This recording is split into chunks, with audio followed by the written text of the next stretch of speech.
مساء الخير مشاهدينا، أنا حنان جيلاني وأقدم لكم نشرة العاشرة. كالعادة دائما نبدأ بالعناوين. السفير محمود حروي يعقد سيمينار في مهرجان إريتريا في أمريكا. سيمينار للمرأة في صنعافة.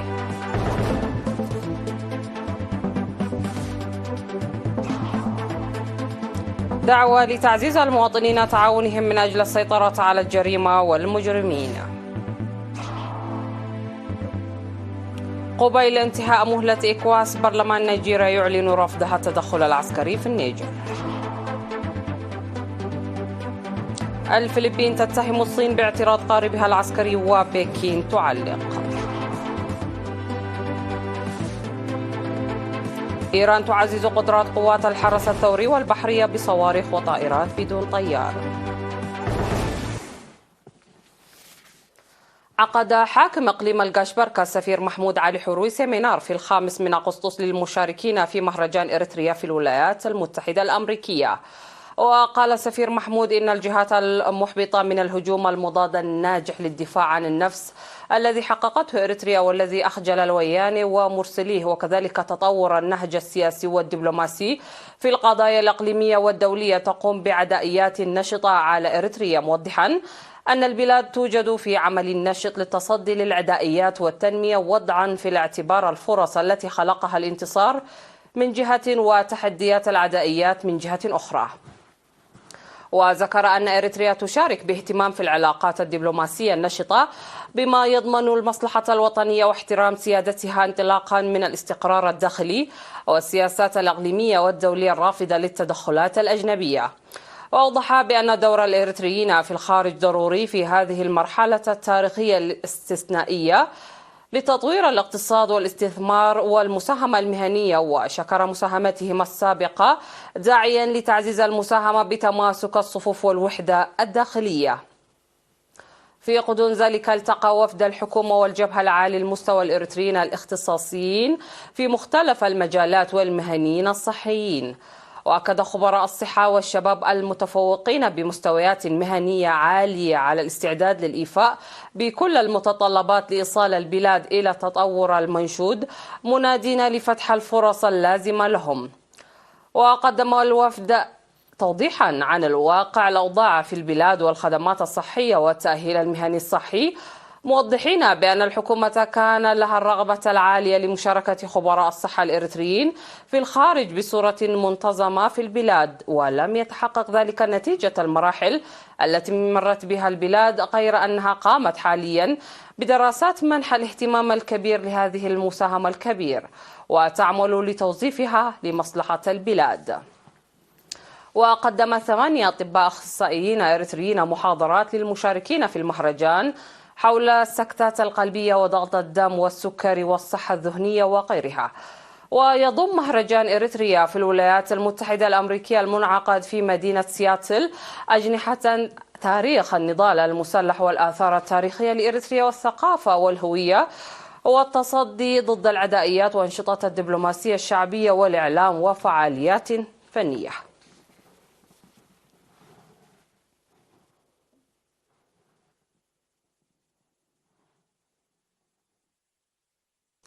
تم الاحتفال باليوم العالمي للرضاعة الطبيعية للمرة 31 في العالم وللمرة 26 في بلادنا تحت شعار فلنؤمن صحة ونمو الأطفال. في حديثه في حفل أقيم في مستشفى بيت مخاء العمومي أمس، أوضح الدكتور عندبرهان تسفاتيون المدير العام بالإنابة لإدارة الصحة العامة في وزارة الصحة إن حليب الأم هو مورد طبيعي غني بالمحتوى لنمو الأطفال وله أيضا فوائد صحية للأم. وحث الدكتور عندبرهان الأمهات على فهم الفوائد الصحية لهذا الغذاء الطبيعي باعتباره اللقاح الأول وإعطاء الأولوية لتغذية أطفالهن بشكل صحيح. وقال مدير عام الإرشاد الزراعي بوزارة الزراعة السيد سمير أملسوم إن جهود وزارة الزراعة لتطوير المحاصيل المغذية تحقق نتائج مشجعة على أرض الواقع. شكر منسق اليونيسيف في إريتريا السيد صامويل مونغانديز الحكومة الإريترية على جهودها لمنح الأطفال الإريتريين بداية أفضل في الحياة من خلال الرضاعة الطبيعية والأغذية البديلة. ستقام أنشطة في الفترة من 1 إلى 31 من أغسطس لرفع الوعي بين الأمهات حول أهمية وفوائد حليب الأم.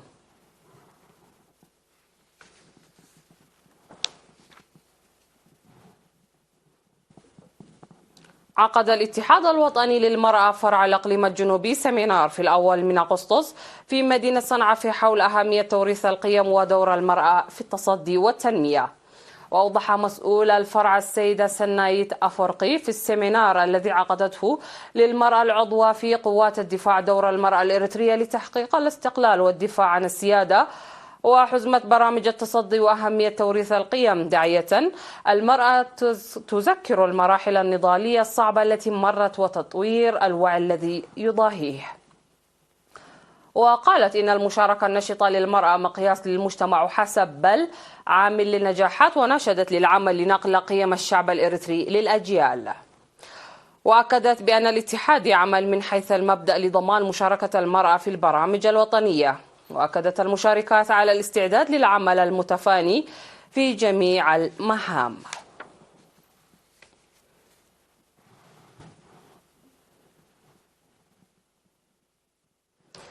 عقد فرع الاتحاد الوطني للمرأة في الإقليم الجنوبي مؤتمره في 3 من أغسطس لإقامة مجلس مدينة مندفرة بهدف تقوية أكثر لأنشطته.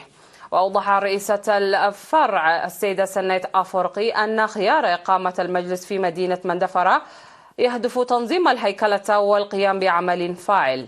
وذكرت متطلبات العمل الجاد لتعريف وتوعية المرأة وخاصة الشابة بالاتحاد. ودعا رئيس مجلس الإقليم الجنوبي الأستاذ ولداي جبري العضوات المنتخبات في المجلس للاستعداد للعمل المتفاني لأهمية دور المرأة في كافة مجالات النضال. من جانبها أكد المدير العام لقسم الإدارة والمالية في الإقليم الجنوبي السيد تكي ولدي وقوف إدارة الإقليم إلى جانب المجلس المنتخب لتنفيذ مهامه على أكمل وجه.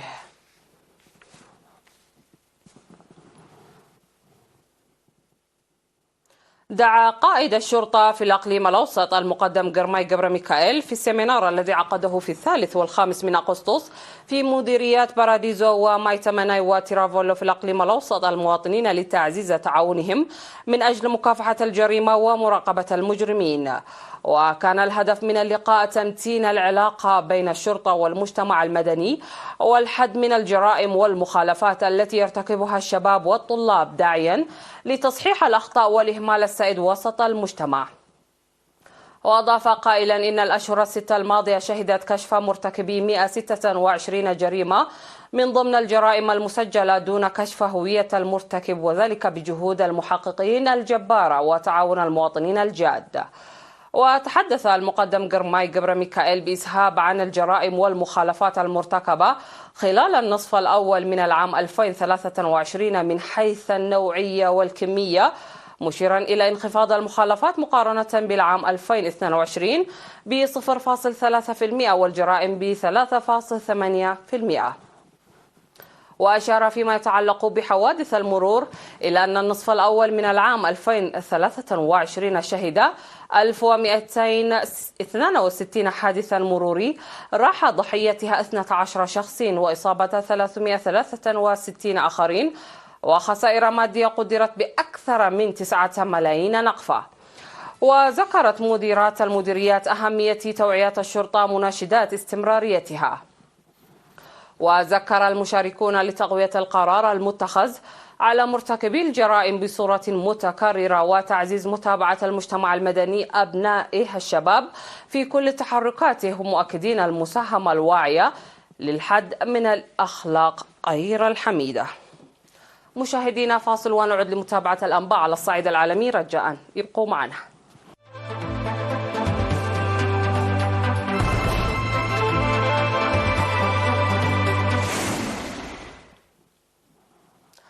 أصدر مجلس الشيوخ النيجيري قراراً برفض طلب تقدم به الرئيس بولا أحمد تينوبو للموافقة على نشر قوات نيجيرية في جمهورية النيجر لإعادة الرئيس المنتخب ديمقراطياً محمد بازوم للسلطة.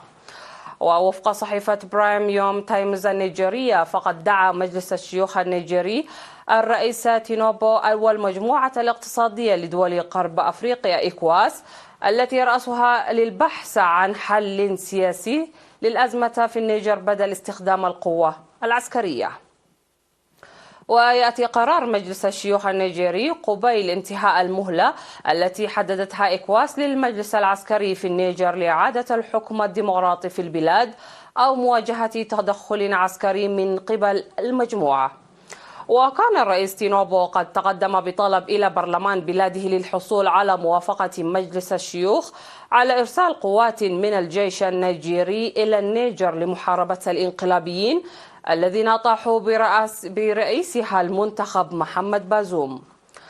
وأمهلت دول إيكواس في 30 من يوليو الماضي قادة الانقلاب في النيجر 7 أيام لإعادة بازوم إلى منصبه تحت طائلة استخدام القوة.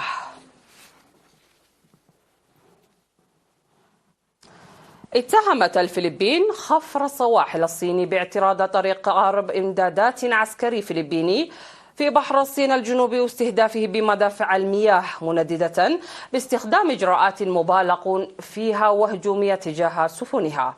وقالت القوات المسلحة الفلبينية إن زورقا تابعا لخفر السواحل الصيني اعترض سبيل القارب الفلبيني ووجه إليه مدافع المياه. كان القارب الفلبيني في مهمة روتينية لتناوب القوات وإعادة تزويدها بالإمدادات. من جهته قال متحدث باسم خفر السواحل الصيني إن سيادة بلاده ليست محل شك على جزر سبراتيلي والمياه المجازية لها بما يشمل المنطقة التي كان فيها القارب الفلبيني. وذكرت وزارة الخارجية الأمريكية بعد الواقعة أن تهديدات الصين المتكررة للوضع الراهن في بحر الصين الجنوبي تهدد بشكل مباشر السلام والاستقرار الإقليميين. ولبكين مطالبات بالسيادة على أقلب بحر الصين الجنوبي، وهي مطالبات مرفوضة دوليا، بينما تطالب كل من ماليزيا وفيتنام وبروناي وتايوان والفلبين بالسيادة على مناطق معينة في الممر المائي.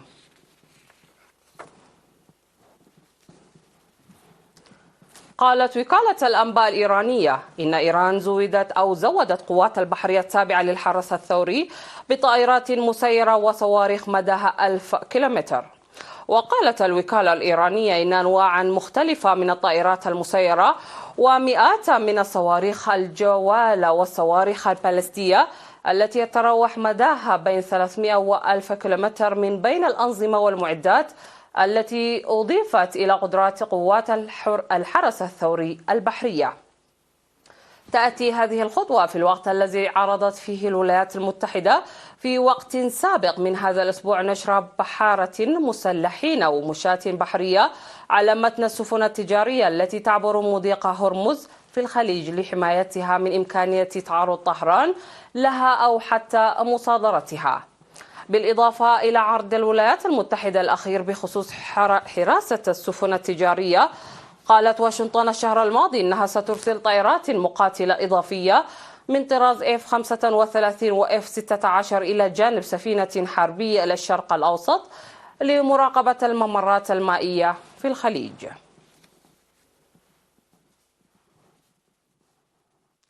لقي 22 شخصا على الأقل مصرعهم، وأصيب 40 آخرون عندما خرج قطار عن مساره في جنوب باكستان بحسب مسؤولين في خدمة السكك الحديدية. وأفاد مراسل الجزيرة بوقوع الحادث قرب بلدة نواب شاه بإقليم السند جنوب باكستان، في حين ذكر مسؤول في وزارة النقل الباكستانية أن القطار انطلق من مدينة كاراتشي متجها إلى بلدة حويلان بإقليم البنجاب. وأفاد مسؤول في سكك الحديد بأن 8 عربات من القطار خرجت عن مسارها أثناء توجهها إلى إقليم بنجاب. وأظهرت صور بثتها وسائل إعلام محلية عشرات الأشخاص في الموقع مع قيام البعض بتحطيم النوافذ لمساعدة الركاب في الخروج من العربات الملتوية. يذكر أن حوادث القطارات شائعة الحدوث في باكستان نظرا لأن سكك الحديد والقطارات قديمة، لكن السلطات تخفف في اتخاذ إجراءات لمنع تكرار الحوادث.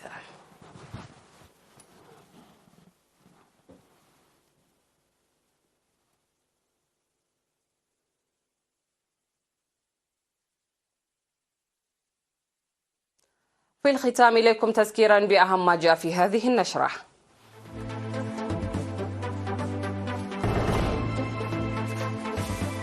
السفير محمود حروي يعقد سيمينار في مهرجان إريتريا في أمريكا. سيمينار للمرأة في صنعاء.